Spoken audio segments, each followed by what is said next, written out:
Hi everyone. Welcome to Geometry Lesson 8.5, Law of Sines and Law of Cosines. So as you know, sine and cosine can only be used on right triangles. But what if we needed to find measurements in triangles that are not right? We have two new formulas that can help us with that. So let's start off with an example question. In example 1, they just want us to use a calculator to find each trigonometric ratio, and they want us to round to the nearest hundredth. So you'll notice that the measurements that they gave us are measurements that we would not find in a right triangle. 135 degrees is too big to occur in a right triangle because if you do 90 plus 135, you would get a number that's more than 180. And that's true for all three of these measures. So take out your calculator, type in these functions, and see if you can get the decimal numbers for that. Then press play to see if you're right.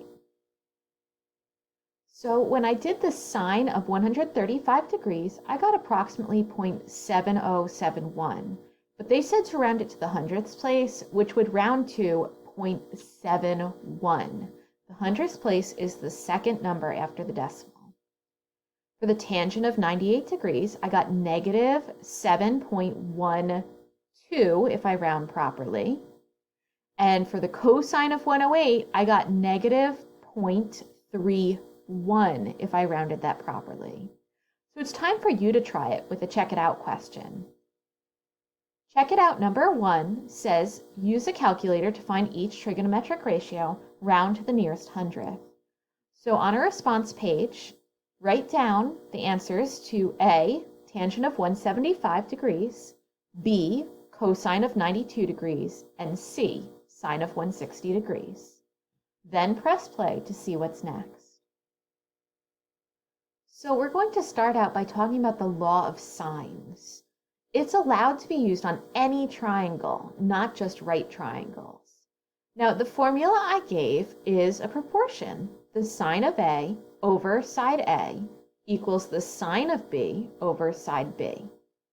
Now, most of the time when you see the formula for the law of sines, you'll see an extra equal sign here with another ratio that says sine of C over side C. Now, I didn't include that because it confuses a lot of people. I just always like to point out that side A and angle A can be assigned to basically any angle and the side across from it in your triangle. So if you have to use this angle and this side, you can. A and B are just arbitrary sides, so it doesn't matter where they occur in your triangle.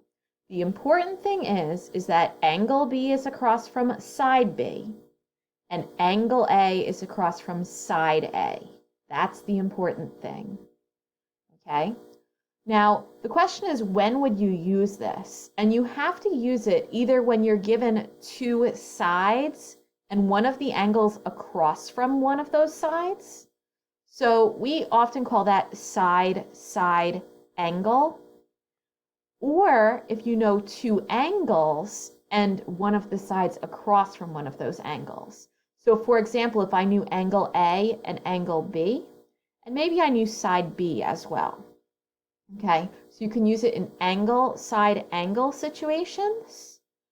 Okay, so if I know angle here, the side here, or this angle, because I can easily figure out angle C if I know two of the other angles, or I can use it in angle, angle, side situations where I know angle B, angle A, and side B. Okay, so let's take a look at some examples and I'll show you how this formula works. In example 2, they ask us to find each measure and round the lengths to the nearest tenth and angle measures to the nearest degree. So notice in the first triangle they've given, they want us to find the length of side DF, which is over here. Now that is across from this 32 degrees, which is good. And they've also given us angle D, which is 105, and side EF, and the 18 is across from the 105, so that's really good as well.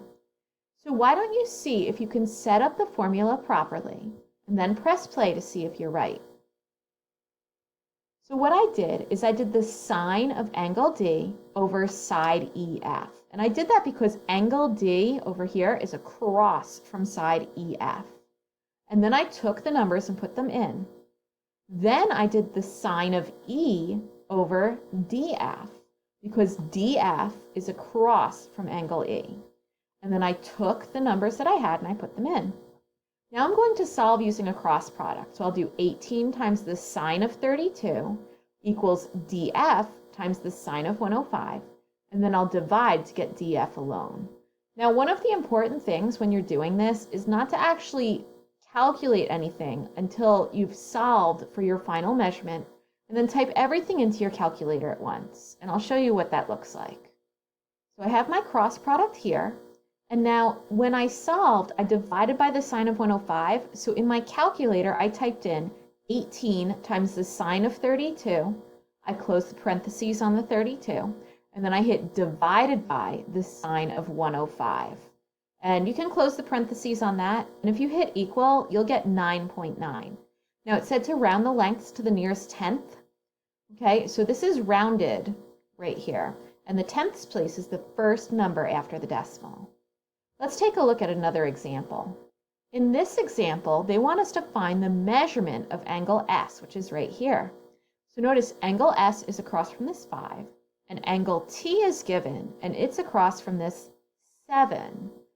So see if you can set up the proportion and try and do the cross product for that, and then press play to see if you're right.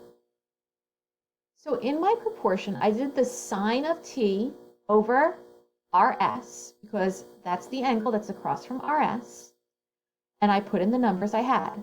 Angle T is 75 degrees and RS is 7.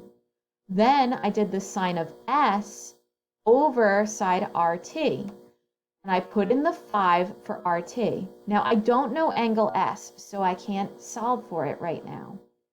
Let's do a cross product. I did 5 times the sine of 75 equals 7 times the sine of S.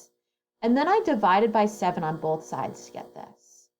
Now I can type this into my calculator, but that gets me the sine of S. S is not alone yet. So to undo doing the sine of S, I have to do an inverse sine of whatever decimal I get for this. So in my calculator, I typed in sine inverse of 5 sine of 75, and I closed the parentheses, divided by 7. And it got me approximately 44 degrees. And again, I rounded this to the nearest degree. So it's time for you to try it. We have a check it out question coming up next. In check it out number 2, they ask you to find each measure and round the lengths to the nearest tenth and angle measures to the nearest degree. So go ahead and do that for all of these questions. Don't forget to show all of your work on your response page. And in the next video, we're going to be talking about the law of cosines. So don't forget to watch that one.